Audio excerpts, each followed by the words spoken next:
बोलो जयकारा बोल मेरे श्री गुरु महाराज की जय। श्री नंगली निवासी भगवान की जय। श्री परमहंस दयाल जी महाराज की जय। श्री नंगल विहालन भगवान की जय। श्री परम गुरु भगवान की जय।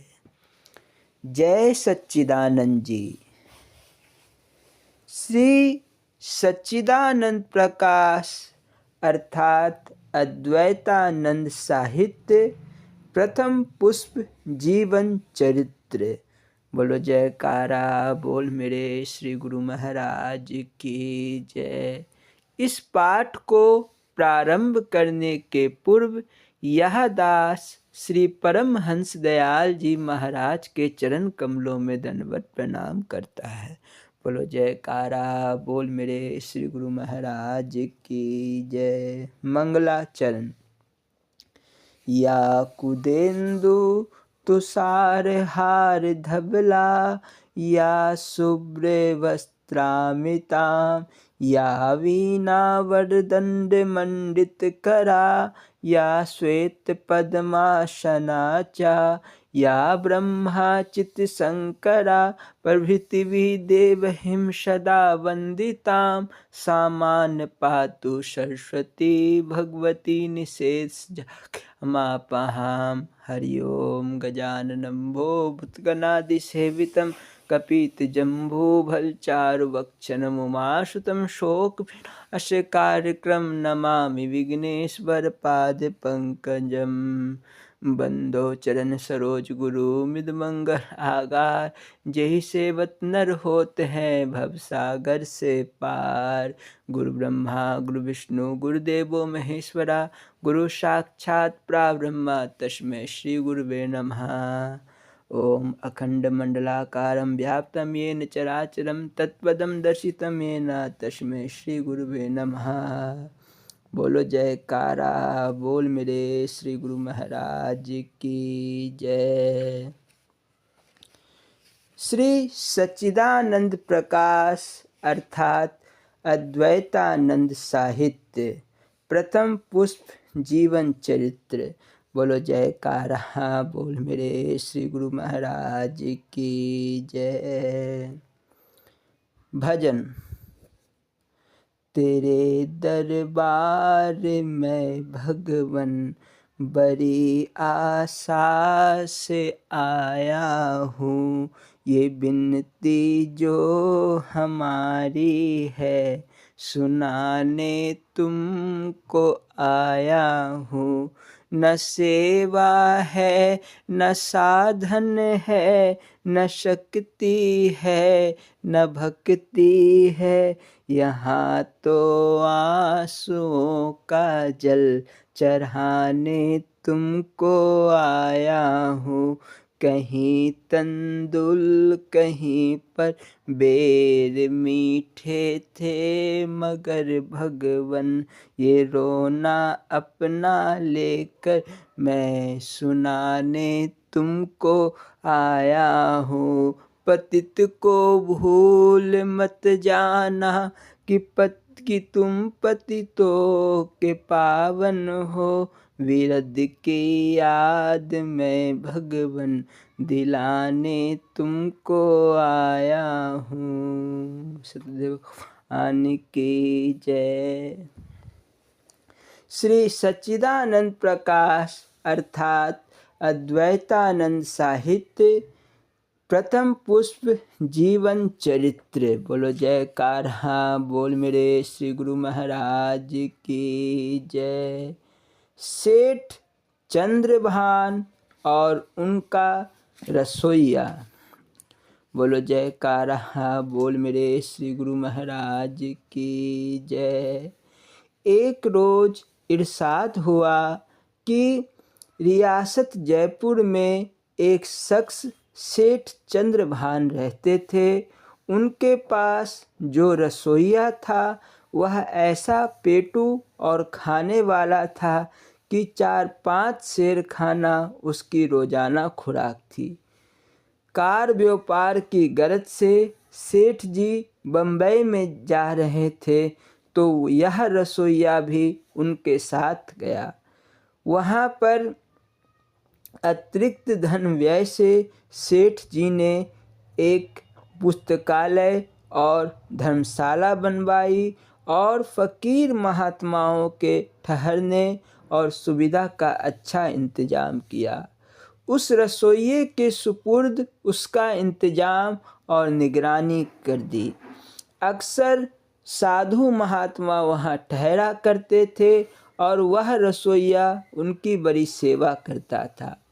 एक मर्तबा एक फ़कीर वहाँ पर आकर बहुत दिनों तक ठहरे और इस रसोइये ने उनकी खूब सेवा की। वह सेठ जी के इंतज़ाम से भी बड़े खुश हुए। जब रवाना होने लगे तो सेठ जी से कहला भेजा कि अब हम जाने वाले हैं, हमसे आकर मिल जाओ। जब वह आए तो उनसे एकांत में दरियाफ्त किया कि किस गरज से और मतलब से यह कार्रवाई तुमने जारी की है। जो मनोरथ तुम्हारा है सो कहो, आज पूरा हो जाएगा। गरज जो कुछ उनको कहना सुनना था वह कह सुन लिया। उसके बाद फ़कीर साहब ने उस रसोइये को बुलाया और कहा कि भाई, तुमने भी हमारी बड़ी सेवा की है, बोलो उसके बदले में क्या चाहते हो। उसने कहा, महाराज जी, मैं इस पेट मूंजी से बड़ा तंग आ गया हूँ, कोई ऐसी बात बताओ जिससे मेरी भूख मिट जाए। उन्होंने कहा कि अच्छा, आज से भूख नहीं लगेगी। गरज फ़कीर साहब तो वहाँ से रवाना हो गए। अब उस रसोइये का यह हाल हो गया कि कहाँ तो 4-5 सेर रोज़ाना खाता था, कहाँ एकाएक भूख प्यास जाती रही और कुछ कमजोरी वगैरह ना मालूम हुई, बल्कि तबीयत और प्रफुल्लित रहने लगी और वैसा ही हट्टा कट्ठा बना रहा।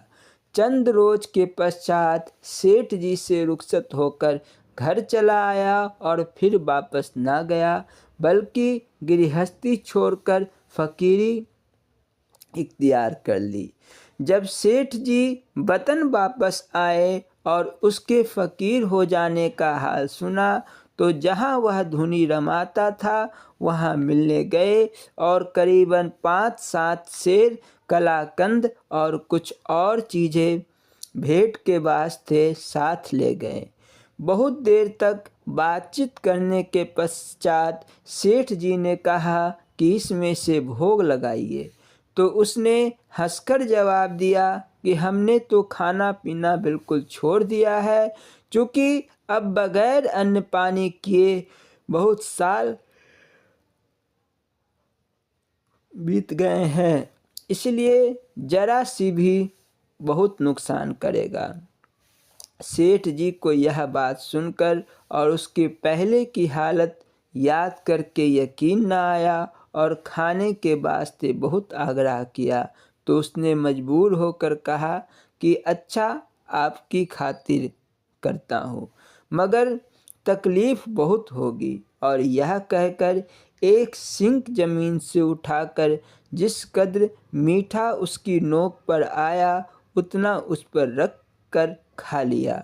बस उसका खाना था कि घंटा 2 घंटा के पश्चात बदन सूजना शुरू हुआ और यहाँ तक नौबत पहुँची कि थोड़े ही अरसा में सूझकर बिल्कुल दुमसुम हो गया। अब तो सेठ जी के होश उड़े और फौरन डॉक्टर वगैरह को बुलाया और बड़ी कोशिश व इलाज से बहुत अरसा में उसको फ़ायदा हुआ। फिर सेठ जी ने उससे दरियाफ्त किया कि यह बात तुमको कैसे नसीब हुई। तो उसने तमाम हाल उस फ़कीर का सुनाया कि आपने ना मालूम उससे क्या मांगा था। हमने तो उससे भूख बंद होने की प्रार्थना की थी, उसी दुआ से यह हाल है कि बिल्कुल भूख नहीं लगती। उसी दिन के बाद आपके सामने सिंक की नोक पर रखकर मिठाई खाई थी, उसका जो असर और नतीजा हुआ वह खुद आपने अपनी आँखों से देख लिया। अब देखना चाहिए कि उस शख्स ने फ़कीर से मांगा भी तो क्या मांगा। सच है तही दस्ताने किस्मत राचा, सुद अज रहबरे कामिल की खिजर अज आवे हैवा तशना मी आरद सिकंदर रा। अर्थात जिनके भाग्य में कुछ ना हो उन्हें किसी अच्छे मार्गदर्शक के मिल जाने से भी क्या लाभ कि खिज्र सिकंदर को आवे हयात तक ले गया मगर वह प्यासा ही वापस लौटा। बोलो जयकारा बोल मेरे श्री गुरु महाराज की जय। बख्शी शिव नारायण की रिहाई। एक रोज़ इरशाद हुआ कि बख्शी साहब को हमारे चिल्ला कसी का हाल सुहानंद पहरेदार की मार्फत जेल खाने में ही मालूम हो गया था। जब वह रिहा हो गए तो अक्सर हमारे पास आया करते थे। विपत बराबर सुख नहीं जो थोड़े दिन होए, लोग कुटुंब परिवार मित्र जी जान परे सब कोई। एक दिन कहने लगे कि 2-4 रोज में हुजूर साहब यानी महात्मा जयपुर की वर्षगांठ होने वाली है, आप उसमें दरोगा रामचंद्र जी की मार्फत हमको भी बुलवा दीजिए तो हमारा आना जाना जारी हो जाए। बाद में इसी तरह पर क्या अजब है कि जागीर भी बहाल हो जाए। एक वक्त तो वह था कि हमारे दरवाजे पर भी गाड़ी बहेली खड़ी रहती थी और आज यह वक्त है, ऐसी ज़िंदगी से मरना बेहतर है। मगर मैं बड़ा पापी हूँ, अपने कर्मों की तरफ जिस वक्त निगाह करता हूँ तो जागीर मिल जाने की आस टूट जाती है। मैंने गरीब मुहताजों को कभी कुछ शायद ही दिया होगा। एक मर्तबा मैं बंदा की घाटी पर चला गया, वहाँ एक भारतीय महात्मा रहते थे, उनका लोटा वगैरह लेकर काम में लाता था। चलते वक्त एक आना उनकी नजू किया तो उन्होंने कहा, हमको कुछ ज़रूरत नहीं है, अगर आप स्थान पर चढ़ाते हो तो कभी अपनी हैसियत के मुताबिक चढ़ाओ। मैंने जवाब दिया कि आज तक किसी साधु को कभी कुछ नहीं दिया है, तुम इस एक आना को भी गनीमत समझो। इन बातों का पछतावा जाहिर करके सजल नेत्र हो गए और बहुत ही दर्द के साथ कहने लगे, आपकी जात से कुछ बेहतरी की उम्मीद है, आप ही कुछ दुआ कीजिए। उनकी नम्रता और तकलीफ़ देखकर हमारी तबीयत बेकाबू हो गई। हमने कहा कि भाई, शरीफों की ऐसी हालत हमसे नहीं देखा जाता। अब हम तो हमेशा ही दुआ करते हैं और कुछ बेइख्तियारी की हालत में हाथ उठाकर कहा कि भाई, इस वक्त भी दुआ करता हूँ कि परमात्मा तुम्हारी जागीर बहाल कर दे, बल्कि तुम्हारे कर्मों में से अगर अभी कुछ हिस्सा बाकी रह गया हो तो उसके बदले में मेरी क्षतिपूर्ति हो जावे। लो, इससे ज़्यादा और क्या कहूँ। यह दुआ सुनकर उनकी तसल्ली हो गई। कार्य कारण का सृष्टा है, जो कुछ उसको मंजूर होता है किसी न किसी तरह से ही करता है। वो 2-4 के बीच में ही कोई साधन उनकी जागीर की बहाली को भी निकाल दी। बोलो जयकारा बोल मेरे श्री गुरु महाराज की जय।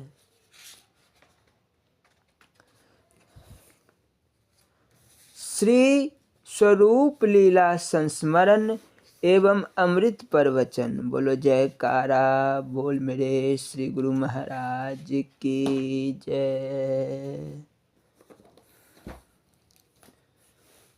गुरु ब्रह्मा गुरु विष्णु गुरुदेवो महेश्वरा, गुरु साक्षात परब्रह्म तस्मै श्री गुरुवे नमः। बोलो जयकारा बोल मेरे श्री गुरु महाराज की जय। भजन। देख तेरे जीवन की हालत, क्या बदली इंसान, तेरा कहाँ जाता है ध्यान, तेरा कहाँ जाता है ध्यान। मानुष जन्म अमोलक पाया, इसका ध्यान कभी ना आया। क्रूर कपट और लोभ मोह में वक्त गया वैरान, तेरा कहाँ जाता है ध्यान। पाप कमाता है जी भर के, दुनिया से छुप छुप और डर के। दिल अंदर जो छुप कर बैठा, देख रहा भगवान, तेरा कहाँ जाता है ध्यान। तेरे दिल का साच तराजू, तेरा पकड़ रहा बाजू। अपने आप को देकर धोखा बन बैठा भगवान, तेरा कहाँ जाता है ध्यान। तन का सूचा दिल का काला, इस दुनिया में देखा चाला। देखा चाल चला कि तेरी, हंस रहा शैतान, तेरा कहाँ है जाता ध्यान। कलम तेरी है दासन दासा, लिख लिख कर किया करे तमाशा। अपना झगड़ा आप नवेरो, तब होगा कल्याण, कि तेरा कहाँ है जाता ध्यान। बोलो जयकारा बोल मेरे श्री गुरु महाराज की जय। श्री स्वरूप लीला संस्मरण एवं श्री स्वरूप दर्शन पाठ अमृत प्रवचन। बोलो जयकारा बोल मेरे श्री गुरु महाराज की जय। श्री स्वरूप लीला संस्मरण। कुदरत अपना इंतजाम खुद करती है। श्री आनंदपुर आश्रम निर्माण का प्रारंभिक काल था। जंगल काटकर वहां रहने योग्य कमरों का निर्माण कराया जा रहा था। चकोरी से 50 महात्मा उस सेवा के लिए भेजे गए थे। उस क्रम में श्री महाराज जी भी कुछ काल तक वहां विराजमान रहे। कोठरी महात्मा ने एक दिन रात्रि विश्राम के समय श्री हुजूर को बताया कि आजकल यहाँ लंगर व्यवस्था में अत्यधिक खर्च हो रहा है। खासकर भक्त संगत का आना जाना होता नहीं, अतः आमदनी नाम मात्र की होती है। कल के खर्चे के लिए पैसे भी कम हैं। श्री महाराज जी ने महात्मा की उस परेशानी को अत्यंत सहज भाव में लिया। दूसरे दिन प्रातः में जगते ही उन्होंने उसे बुलाया। श्रीमान ने अपने सिरहाने के नीचे रखे नोटों की गड्डियों को उठा लेने का इशारा किया। सवेरे सवेरे उतने ढेर सारे रुपयों को देखकर महात्मा ने पूछ दिया, भगवान रात में सोते समय तो मैंने रुपयों के लिए अर्ज ही किया था, फिर सवेरे सवेरे इतने सारे रुपए कहाँ से आ गए, जबकि कोई भक्त सेवादार भी नहीं जिसने पैसे चढ़ाए हो। महात्मा की हैरत पर तनिक गंभीर होते हुए महाप्रभु बोले, जाओ पहले रुपयों को संभाल कर रख आओ, फिर बताऊंगा। महात्मा ने वापस आकर दंडवत प्रणाम किया, किंतु सरकार ने उस ओर से अपना मुंह फेर लिया और दंडवत से उठने की आज्ञा नहीं दी। महात्मा जी देर तक दंडवत लेते रहे। तब तक वहाँ दूसरे कई और लोग आ गए। देर बाद महाप्रभु ने महात्मा पर नाराज होते हुए उठने को कहा। बोले, तूने इतने दिन मेरे पास रहकर मुझे अब तक क्या समझा? क्या मेरा काम किसी की मेहरबानी से चलता है? तब तो वही दाता हुआ और मैं याचक। मैं तो कुदरत का कार्य करने के लिए यहाँ भेजा गया हूँ। मेरे कार्य उस कुदरत के चलाए चलते हैं। यहाँ का सारा इंतजाम कुदरती सत्ता द्वारा संचालित होता है। यदि तूने अब तक ऐसा नहीं समझा तो तुम काहे के साधु हो। इस प्रकार महाप्रभु ने डांट खिलाकर गुरु दरबार और अपनी विभुता के प्रति उनकी धारणा को सुधार दिया।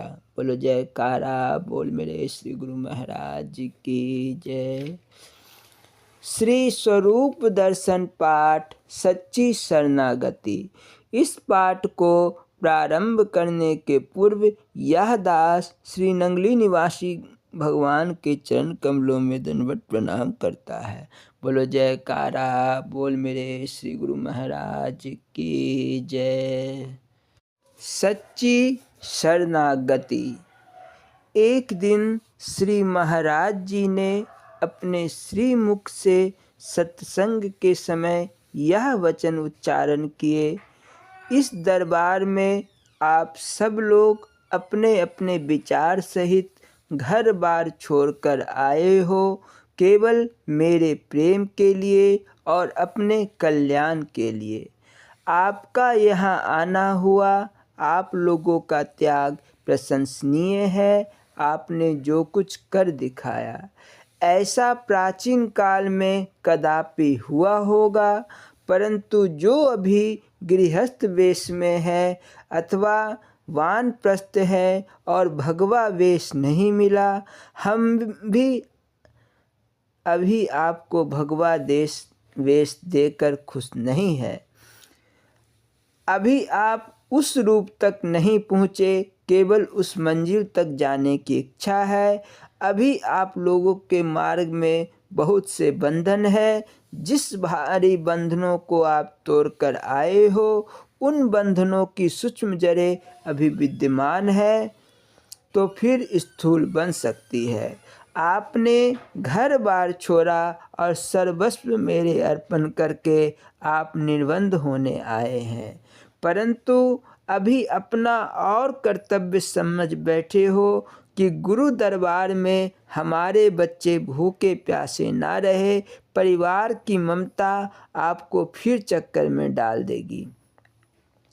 जिस ध्येय को लेकर आप आए थे, बड़े दुख की बात है कि वह ध्येय इसी तरंग में फंस गया, जहां आपको धोखा दे रहा है और कहता है यह शरीर और बाल बच्चे श्री गुरु महाराज जी इष्ट देव भगवान के हैं, इनकी सेवा करने से ही हमारा कल्याण ही है।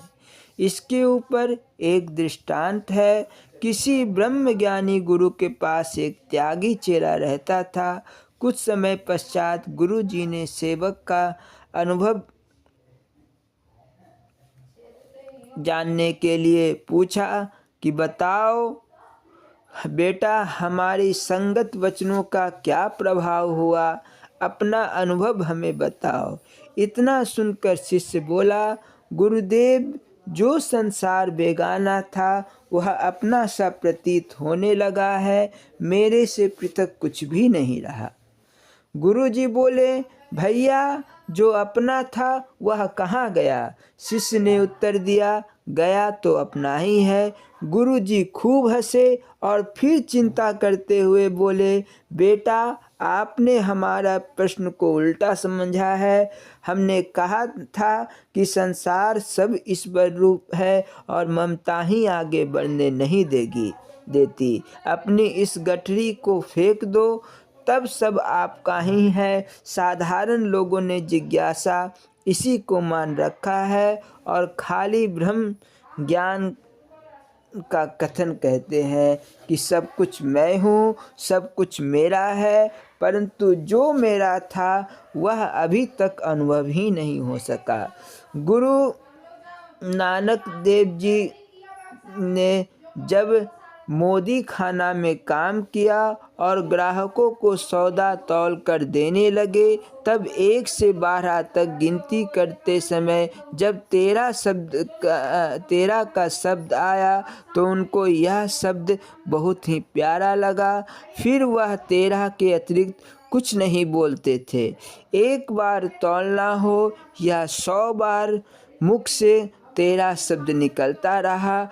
फिर वह कहने लगे, मैं तेरा, मैं तेरी। यह कहते कहते वह मैं तू में गुम हो गई और केवल तेरा ही रह गया। लोगों में चर्चा होने लगी कि दुकान में घाटा पड़ेगा। यह तो प्रत्येक को 13 कहकर सौदा देते हैं और ग्राहक जितना भी ले जाए, परंतु यह 13 ही कहते रहते हैं। इस दशा को जानकर उनकी परीक्षा ली गई। तब दुकान से 250 रुपये निकले, अर्थात इतना लाभ। तब से इन्होंने दुकान का काम ही छोड़ दिया। इनका भावार्थ श्री कबीर साहिब जी के शब्दों में सुनिए। तू करता तू भया, मुझ में रही न हो, वाही बारी तेरे नाम पर, जहाँ देखा वहाँ तू। इसीलिए प्रेमी जिन्होंने प्रभु से प्यार किया है सो तो वही बन गए, और कई लोग उन महापुरुषों की नकल करते हुए संसार को ठगने लगे। वास्तव में वह महापुरुषों की गति नहीं जान सके। उनका कर्तव्य तो यह था कि जो दिल में हो वही जीभ पर हो, और जीभा कहे वही जो दिल में हो। ठीक वही करके भी दिखाते। जैसे स्वामी राम तीर्थ जी ने अपना घर घाट प्रभु को अर्पण कर घर के दरवाजे खोल दिए और लोग सब लूट कर ले गए।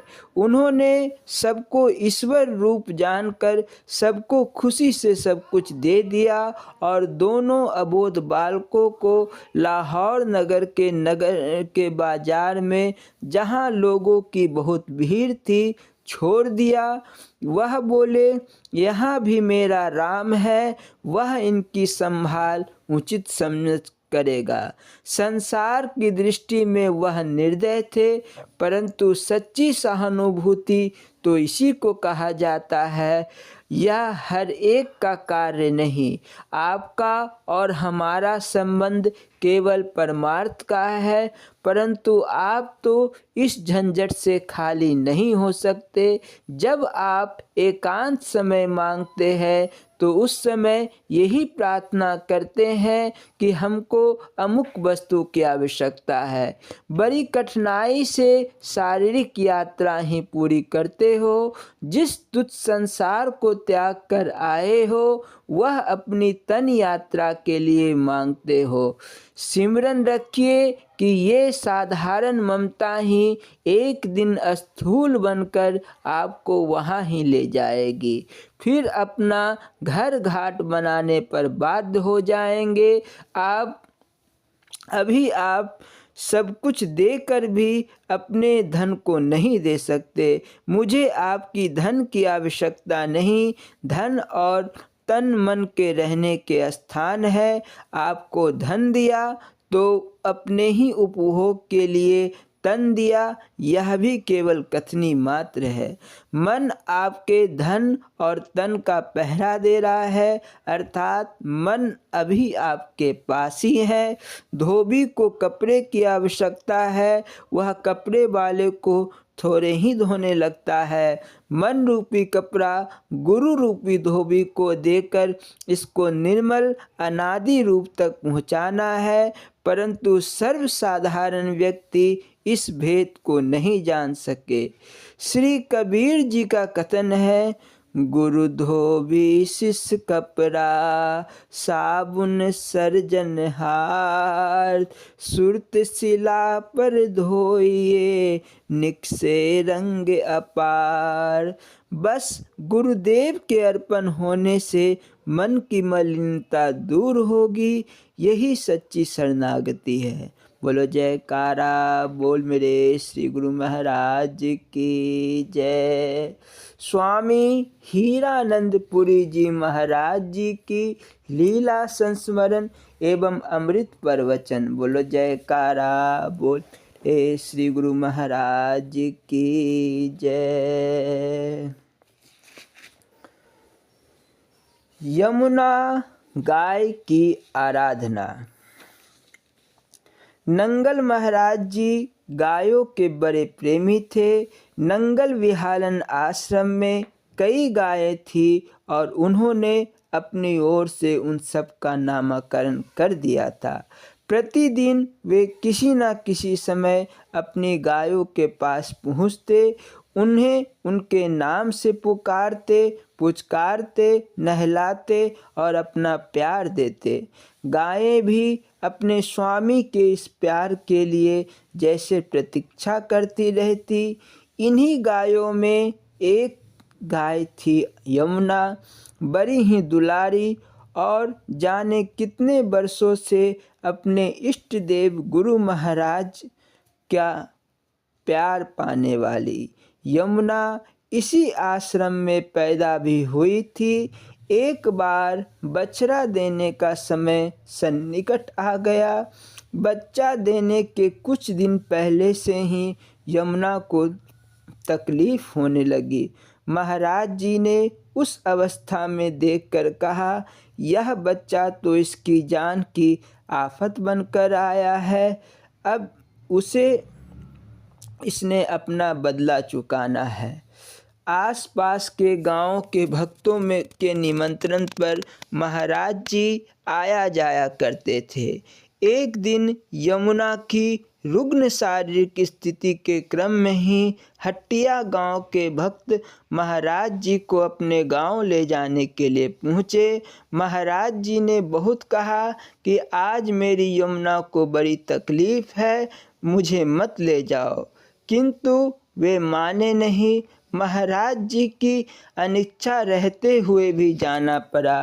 हट्टिया नंगल विहाला से 5-7 मील की दूरी पर अवस्थित था।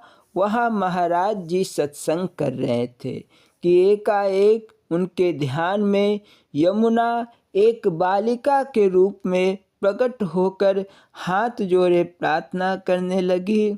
महाराज जी, आपने मुझे इतना प्यार दिया, अब क्या इस अंतिम समय में भी आपके दर्शनों से वंचित हो जाऊंगी?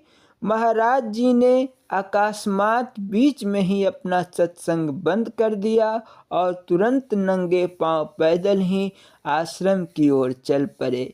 वहां उपस्थित भक्त स्तब्ध रह गए कि आखिर हो क्या गया, किसने क्या गलती कर डाली जिससे महाराज जी रुष्ट होकर इस तरह बेतहाशा चल पड़े हैं। वास्तविकता की जानकारी तो किसी को भी नहीं। सब लोग अपने अपने ढंग से इस पर चर्चा किए जा रहे थे और उनमें से कितने महाराज के पीछे लग गए। किसी को कुछ पूछने की हिम्मत नहीं हुई। वहाँ आश्रम पहुँचते ही दम तोड़ती हुई यमुना ने उनकी आहट पाकर बड़ी मुश्किल से अपनी गर्दन ऊंची की और महाराज जी को करुणा दृष्टि से निहारा। उसे देखते ही महाराज जी बोले, मैं आ गया यमुना, धैर्य रखो, मैं अभी आया। इसके पश्चात महाराज जी अपने प्रकोष्ठ में गए और तैयार होकर पुनः यमुना के पास आकर बैठ गए। उसके गर्दन को अपने वत्सल जांघे पर रखा और बोले, कोई बात नहीं बेटा, सेवा का फिर अवसर मिलेगा, अब तुम्हें जाने की छुट्टी है। यमुना कुछ क्षणों तक उसी प्रकार महाराज जी के श्री चरणों पर सिर टेकी रही और उन्हें अपलक निहारती रही। कुछ देर में ही उसने इसी अवस्था में अपना देह त्याग कर लिया। बोलो जयकारा, बोल मेरे श्री महाराज की जय। स्वामी हीरानंदपुरी जी महाराज जी के अमृत प्रवचन शब्द का शेष भाग। बोलो जयकारा, बोल मेरे श्री गुरु महाराज की जय।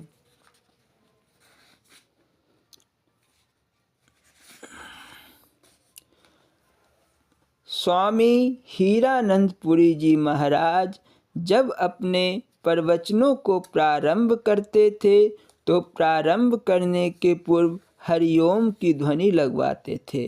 बोलना जी, हरिओम हरिओम हरिओम। परावानी अनमोल है, मोल तोल बिन बोल, आँख कान मुख बंद कर, हीरा सुषमन खोल। अजपा सुमिरन कीजिए, जिह्वा उलट मुख मेल, सुषमन में अर्ध नित हीरा, खेलो संत खेल। आँख कान मुख बंद कर, जपे सुअजपा जहाप, हीरा शब्द वृत्ति एक कर, मिटे जन्म दुख पाप। आँख कान मुख मेल कर, उन्मुनि मार्ग खेओल, हीरा परा का जहप कर, सुनो गगन का बोल। उन्मनि मार्ग जाय कर, नव द्वारे कर बंदे, ज्योति रूप हुआ ज्योत में, पार ब्रह्म की संदे। ओम सोहम तत् सत ब्रह्मा, जहाँ पर आप ही आप, ज्ञान ध्यान अनहद नहीं, वहाँ न अजपा जाप।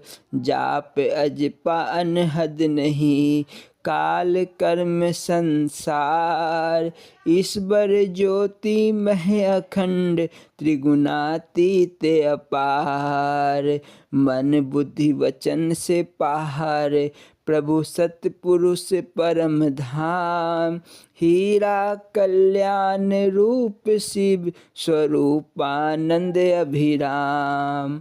परावानी के जाप सोम, पहुँचत है सतलोक। हीरा सतगुरु दया से, मिटते सब संशय शोक। परावानी के जाप बिना, मिटत न संशय शूल। दिव्य दृष्टि बिना इसका, दर्शन होत नहीं मूल। गुरु बिन मिले नहीं शब्द परा, वृत्ति शब्द बिन ना अंतर्मुख। हीरा दर्शन अंतर्मुखा, बिन बिन दर्शन मिटे नहीं दुख। सो हम अजपा सुमिरन है, श्वास श्वास अखंड। हीरा सो हम जप रहा, सकल अंड ब्रह्मांड। सो हम शब्द है गुप्त धन, सर्वभूत के बीच। हीरा जाने गुरुमुखा, लखे न निगुरा नीच। अनहद संबाजा नहीं, अजपा सम नहीं जाप। हीरा गुरुमुख सम इष्ट, नहीं ईश्वर सम नहीं बाप। अंतर्मुख सम ध्यान नहीं, परावानी समझाप। हीरा सहन शक्ति तप बड़ा झूठा हिंसा बरपाप। शब्द ब्रह्म सम शब्द नहीं सब जग जाको खेल। राजयोग सम योग नहीं हीरा इस आत्म सममेल। विहंग मार्ग सम मग नहीं बिन पग चलिए जाए। हीरा त्रिकुटी सम ध्यान ना नैन बीन ब्रह्म दर्शाए। ब्रह्म आत्म सम मेल नहीं स्पर्श तन बिन होय। धुनात्मक सम धुन नहीं श्रवण बिन सुनिए सोय। मुद्रा बरी जो उन्मनी नारी सुषमना एक। आनंद में पर ब्रह्म गुरु हीरा सोही एक टेक। मुक्ति सम कोई सुख नहीं नहीं जन्म मरण सम दुख। ब्रह्म चिंतन सम भक्ति नहीं नहीं कुसंग सम बेमुख। संत सत्संगत सम लाभ नहीं कुसंग समहान। हीरा नाही तैसी गुरु समा ना ब्रह्म ज्ञान सम ज्ञान। हंस गायत्री मंत्र है सोहम अजपा जाप। हंस आत्मा जानियो सोहम जाप करे आप। आत्मा नित्य गायन करे सकार हकार सार। हीरा राति दिवस में 621,000। बोल मेरे श्री गुरु महाराज की जय। स्वामी परम ज्ञानानंद पुरी जी महाराज जी की लीला संस्मरण एवं अमृत प्रवचन। बोलो जयकार। बोल मेरे श्री गुरु महाराज की जय। मृत्यु भी टल गई।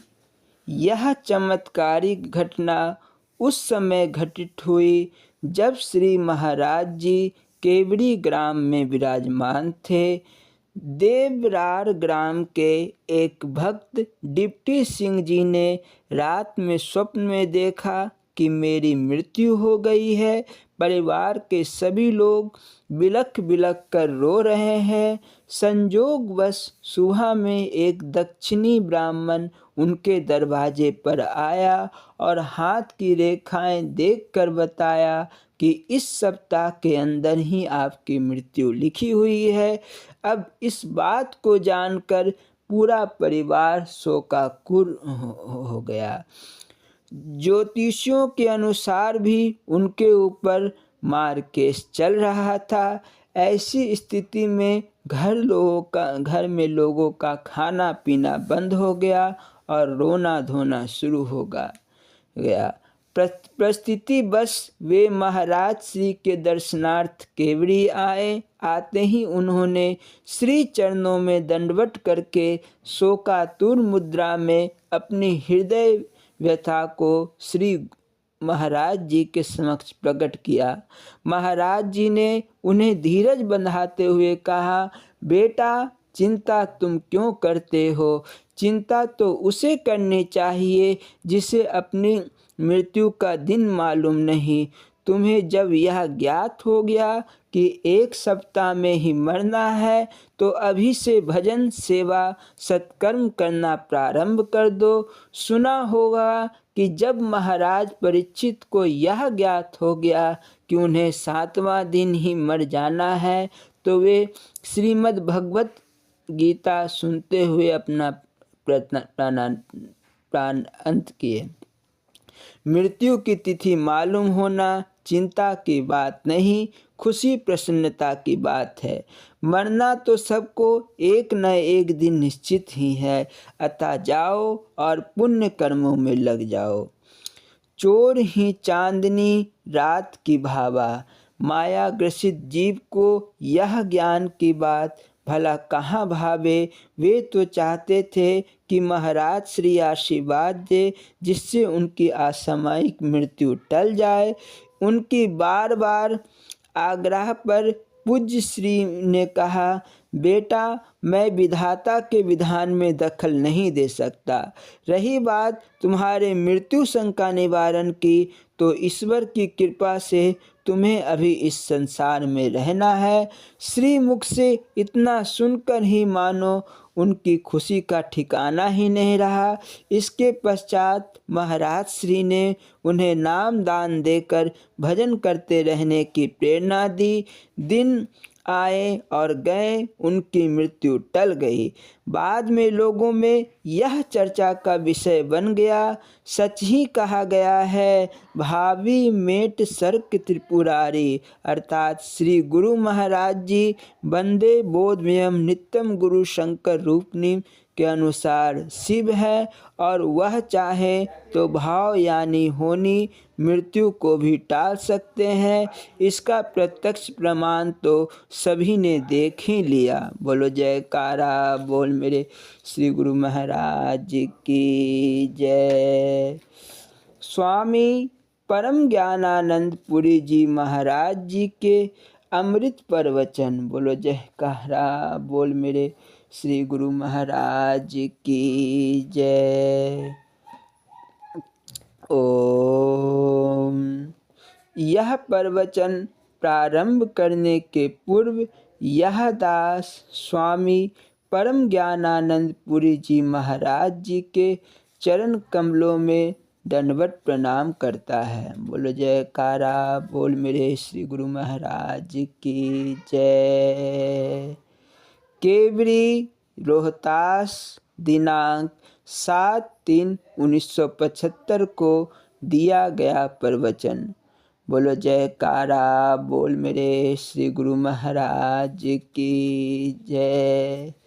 इस प्रवचन को प्रारंभ करने के पूर्व यह दास स्वामी परम ज्ञानानंद पुरी जी महाराज जी के चरण कमलों में दंडवत प्रणाम करता है। बोलो जयकार बोल मेरे श्री गुरु महाराज की जय।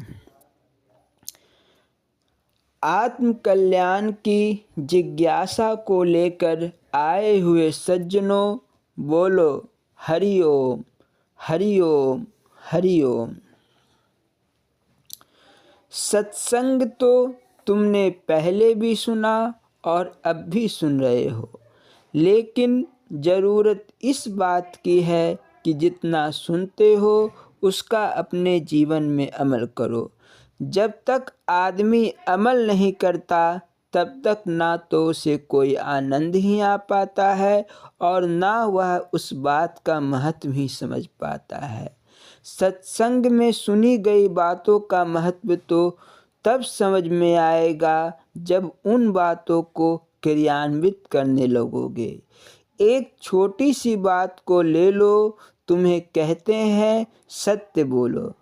हम ही नहीं कहते, तुम्हारे कुल शास्त्र भी कहते हैं, तुम्हारे बुजुर्ग भी कहते हैं और तुम खुद भी मानते हो कि सत्य बोलना चाहिए।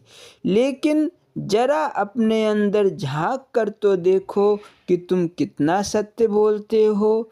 हरिश्चंद्र ने सिर्फ एक सत्य को अपनाया और कुछ नहीं, उसने इसी को अमल करके दिखाया। जानते हो इसका परिणाम क्या हुआ? आज भी हरिश्चंद्र के नाम के आगे हर कोई नतमस्तक होता है। उस सत्य की रक्षा के लिए उसने अपने जीवन में ना जाने कितने कष्ट सहे। हरिश्चंद्र की कथा तो तुमने हजारों दफ़ा सुनी कि उसने इसी सत्य के लिए अपना सारा राज्य दान में दे दिया, वह भी जाहिर में नहीं स्वप्न में। वैसा किस बात की वजह से हुआ था? वशिष्ठ और विश्वामित्र में आपसी बहस इसी बात की थी। विश्वामित्र ने कहा, तुम्हारा ऐसा कोई भी शिष्य है जो सत्यव्रती है? वशिष्ठ बोले, हाँ है। कहने लगे कौन? कहा हरिश्चंद्र। कहने लगे नहीं, वह सत्य पर दृढ़ नहीं रह सकता, हम उसको सत्य भ्रष्ट कर देंगे। कहा जाओ करो। विश्वामित्र वहाँ से चल दिए और हरिश्चंद्र से स्वप्न में ही मिले। उसने कहा, कहिए महाराज कैसे आए? कहने लगे, साधु गृहस्थ के दरवाजे पर आता ही किस लिए है? मैं तुमसे दान लेने आया हूँ। कहा, मांगिए। कहा, यह राज्य दे दो। उसने दे दिया। प्रातः का सवेरा हुआ। जब हरिश्चंद्र जागता है तो दिल से हैरत में था। मैंने तो स्वप्न में राज्य दान कर दिया, मगर वह बाबा कौन है, कहाँ है, अब यही पता नहीं। शेष अगले भाग में। बोलो जयकारा बोल मेरे श्री गुरु महाराज की जय। श्री नंगली निवासी भगवान की जय। श्री परमहंस दयाल जी महाराज की जय। श्री नंगल विहालन भगवान की जय। श्री परम गुरु भगवान की जय। जय सच्चिदानंद जी।